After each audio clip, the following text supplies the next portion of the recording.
Hi, I'm Peggy Oliveira. Thanks so much for joining me here today at Courageous Journeys.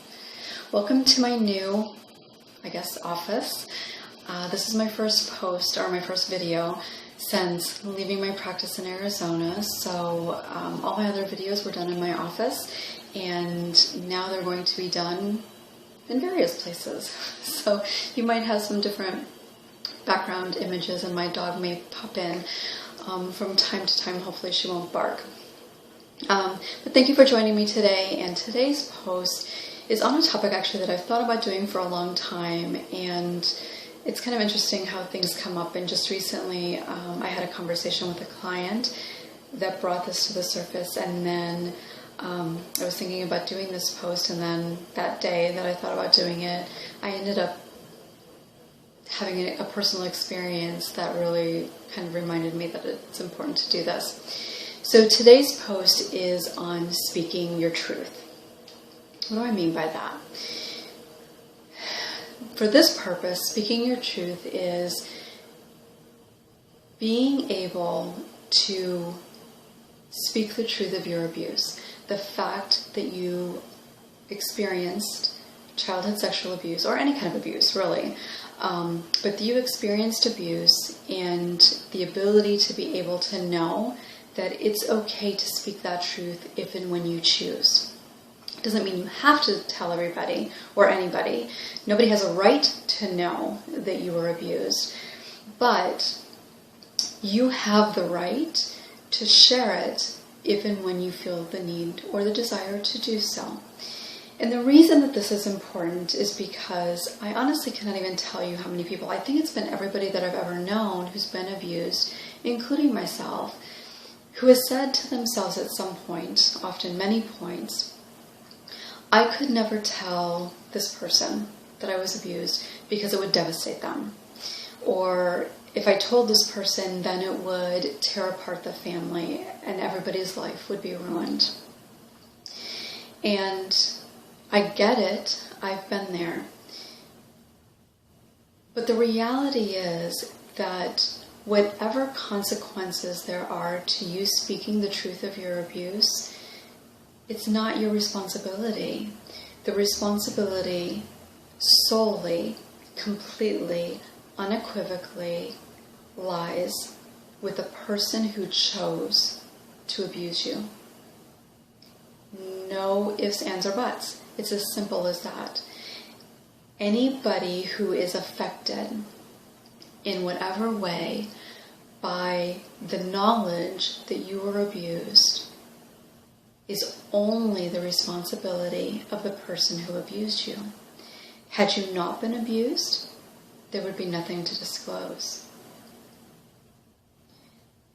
Speaking your truth can be incredibly important because when you take on that responsibility of holding on to that secret and that shame that goes along with it, when you hold on to that, you continue to reinforce that you're responsible. You continue to reinforce that other people are more important than you. And that is not the truth. So it's not that I'm suggesting that you need to go out and tell everybody that you were abused. But if you've had those thoughts, it's important that you recognize you are not responsible for whatever consequences or fallout there may be to speaking the truth of your abuse. Not at all. Now, I realize that when people can live in denial, or if they truly are just completely unaware that anything happened, they're living their life perfectly okay. And then when they find out, their life is sometimes turned upside down. And that is a reality. But you are not the one responsible for that reality. The truth is there. Whoever it is that abused you and who is living among you, because typically it's not going to affect somebody significantly, like somebody that you might tell if it's not somebody who's important to the family or part of the family. So there is likely going to be some fallout.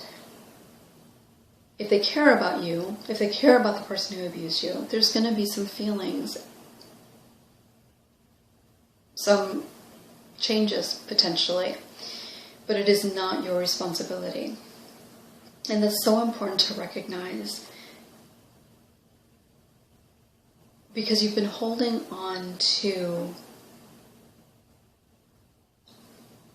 all of the responsibility of the abuse for far too long. And you deserve to be able to let go of feeling completely responsible for that. When somebody is negatively affected by you speaking the truth, it can be hard. There's no way around it. But you are living with far beyond just it being hard. And you deserve to be free of that burden. Now, choosing to tell people about the abuse is not an easy decision, and it's often not an easy process. And so if it's something that you've considered, I would definitely encourage you to talk to a therapist or somebody who's trained in what it means to be sexually abused and how it impacts the entire family system and dynamic. That's important. I would certainly encourage you to have some ongoing therapy around it as well. It's important to be prepared. It's important to know why you're doing it, what the fallout might be, so that you can be prepared, because those things will really help you in being able to decide who to tell and how to tell. But there's also help for the people who might be impacted by that. One of the most common scenarios that I see is it's a close family member, maybe a grandparent, a sibling, a parent, who abused you, and you feel like you could never tell the non-offending parent. Let's say it's a dad who's abusing you, and you could never tell your mom because it would devastate her, or she'd beat herself up with guilt or responsibility. That is something that happens sometimes, but there's help for that. Those feelings are a natural reaction to that reality, but those things can be worked through. So it's just something to consider, and I know many people think about it, but they hold on to that responsibility that it's their fault if anybody is affected negatively, and that's just not the case. And part of the reason that we do that is because we take on the responsibility of the abuse as a whole. So no matter what it is that's associated with the abuse, we take on that responsibility, just like we feel responsible if the abuser gets in trouble. Well, I couldn't do that to him. What if he got in trouble? What if he went to jail? What if he lost his kids? Whatever the case may be, you're not the one doing that. If that person has consequences, it's because of the choices that they made. It's not because you're telling. You're not doing anything. You're just speaking your truth. That's it.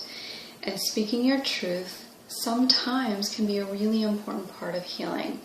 So it's just something that I wanted people to understand about the reality of speaking your truth. It's time to let go of the burden and the shame of holding on to your experience on your own, and the idea that you are solely responsible for any kind of consequences to the people around you. So let me know if you have any questions, concerns, comments. You can comment here on YouTube, or you can contact me through my blog or email, courageousjourneys.com.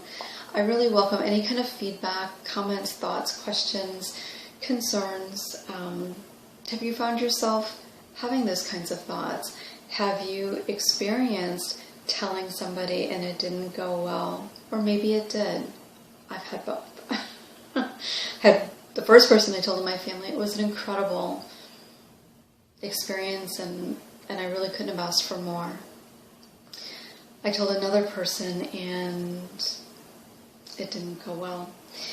However, at that time I had been working on healing for a long time, and while it was hard and it was hurtful, I was able to not take it personally, and so it allowed me to not continue to take on that responsibility, even though that person told me it was my fault. Not that I was abused, but that it was my fault, that he was now feeling badly, that she was feeling badly. But through that, because I didn't take it personally, I was able to have some conversations with that person and help them see that that it wasn't my fault, and that I was not wrong in speaking the truth. So thanks for joining me. I will look forward to seeing you again soon, maybe from Florida. I don't know, maybe from someplace else, but I will look forward to seeing you again. Thanks for joining me. Thanks for taking the time to watch this video, and I will see you next time.